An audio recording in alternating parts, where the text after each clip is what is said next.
अस्सलाम वालेकुम। मैं मोहम्मद अली जावेद अपने चैनल आवाज़ हक़ की तरफ से आप सबकी खिदमत में सलाम पेश करता हूँ और आपके लिए, आपके अहल के लिए दुआ गो हूँ कि अल्लाह ताला आप सबको खुश और सही सलामत रखे। इस वक्त दुनिया में परेशानी है और जो हालात हैं उसके इसमें एक दूसरे के हक़ में दुआएं करते रहने चाहिए और मज़हब भी हमारा सिखाता है और इंसानियत का भी यही दर्स है कि आदमी अदब से और झुक कर सलाम करे और अच्छे ताल्लुकात बहाल करे।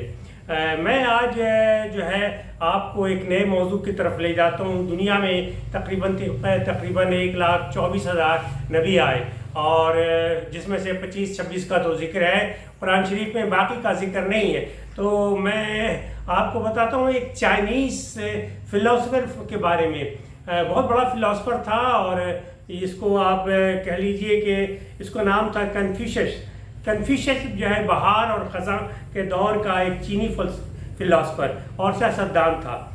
इसका पूरा नाम जो है कॉन्क्यू था और इसकी जो बातें थी वो आपको ऐसा लगेगा सुन के कि साहब ये जो है क्या चीज़ है, और बहुत जो बातें करता था दिल से कहता था। और ये कबल मसीह जो है 551 कबल मसीह में ये पैदा हुआ था। तो लाज़मी बात है कि उस वक्त जो है हालात जो है उस वक्त तो क्या थे और क्या नहीं थे, तो वो उसके बारे में मैं ज़्यादा नहीं जान सकता। यानी कि कबल मसीह 551 में ही पैदा हुआ था। इसका एक सबसे बड़ा जो पॉइंट था कि there is nothing more real there is nothing more real than what cannot be seen, and there is nothing more certain than what cannot be heard। यानी जो कुछ नहीं देखा जा सकता इससे ज़्यादा हकीकी कोई चीज़ नहीं है, और जो कुछ सुना नहीं जा सकता इससे ज़्यादा हकीकी कोई चीज़ नहीं है। बात तो इसने सही कहा। आप देखिए, अगर गौर करें इस्लामी नज़रिए से तो अल्लाह को तो देखा नहीं जाता, देखा नहीं जा सकता। मूसा नहीं जब नहीं देखा तो इंसान की क्या बात है। तो वो उससे ज़्यादा हकीकी कोई चीज़ नहीं है। और बिल्कुल सही बात है कि जिसने कहा, और ये किसके फ़लसफ़े बड़े ही अच्छे किस्म के होते थे, बड़े मानी खेज होते थे।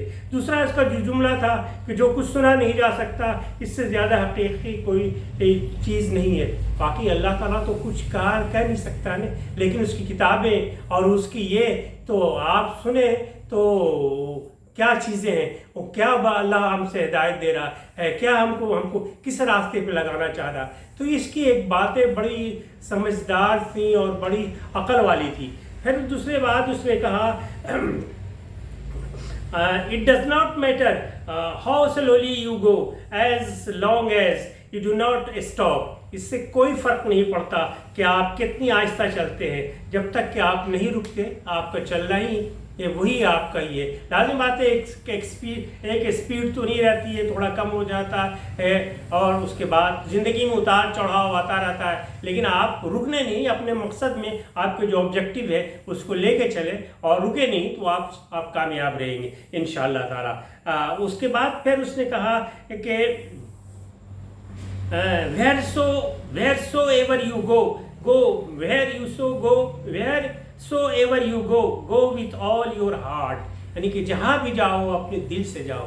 बात तो उसकी ऐसी लगती है कि अगर आप दिल से कहीं जाते हैं, नहीं जाएंगे किसी जगह में, किसी मजलिस में, किसी महफिल में, किसी मज़हब में, तो फिर वो आप मुनाफिक वाली बात ना कर। इस्लाम में दाखिल हो रहे हैं तो पूरे के पूरे तरीके से दाखिल हो, वरना आप मुनाफिक हो जाएंगे। इसकी बात से आप इससे अंदाज़ा लगा सकते हैं कि वो चीज़ क्या कितनी बड़ी हस्ती थी। फिर उसके बाद उसने कहा था, life is really simple but we instant making it complicated. ज़िंदगी वाकई आसान है, बहुत आसान है, लेकिन हमने उसे कॉम्प्लिकेटेड बना दिया है।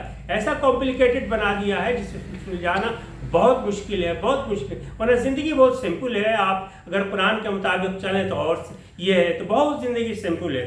फिर उसके बाद उसने कहा कि if you make mistake and do not correct in this, if you make a mistake and do not correct it, this is called a mistake। अगर आपने कोई गलती की है और इसे सही नहीं किया तो ये बहुत बड़ा ब्लंडर है। आप उस गलती को सही कर देंगे तो बहुत बेहतर होगा, वरना ये बहुत बड़ा ब्लंडर होगा। تو یہ اس کے تھے. دوسری بات اس کے ایک اور جملے تھے, before you embark on a journey of revenge dig 2 graves, یعنی انتقام ایسا لفظ ہے کہ اس کے سفر پہ اگر آپ نکلیں گے تو 2 قبریں کھول لیں, ایک اپنے لیے ایک دوسرے کے لیے. کون پہلے جائے گا یہ مجھے نہیں پتا, لیکن یہ اس کے الفاظ تھے. دوسری بات یہ ہے کہ respect your self and others will respect you. اگر آپ اپنے آپ کا خود کا احترام نہ کریں گے تو دوسرے آپ کا احترام کیوں کریں گے. تو یہ ایک بہت معنی خیز تھے. اس کے بارے میں لوگ کہتے ہیں کہ یہ 1,24,000 آئے تھے, تو اس میں سے کچھ کا ہے کہ شاید ہو سکتا ہے یہ نبی ہو, اور اللہ جانے, یہ تو اللہ ہی جانتا ہے, مجھے تو نہیں پتا اور نہ آپ کو پتا ہے. لیکن اس کے باتیں بہت ہی معنی خیز تھی, اور اللہ تعالیٰ جو ہے کہتا ہوں کہ ہم سب کو ہدایت کی طرف لے جائے. اور امید ہے کہ میری چھوٹی سی ویڈیو پسند آئی ہوگی. آپ سے اجازت چاہوں گا, اجازت دیں, اور میرے اس چینل کو سبسکرائب کیجئے گا اور ویڈیو کو لائک کیجئے گا, تاکہ میں آئندہ بھی کوئی ویڈیو آپ کے پاس پیش کر سکوں. اور کومنٹس بھی اگر اچھا لگے یا کچھ بھی ہے ضرور ڈالیے گا, تاکہ میں یہ سیکھنے کا ایک پروسیس ہے تو میں جو اس سے آگے بڑھوں. یہ بہت پرانا چائنیز فلاسفر تھا جس کے بارے میں کہا. اب میں آپ سے اجازت چاہوں گا. اللہ حافظ.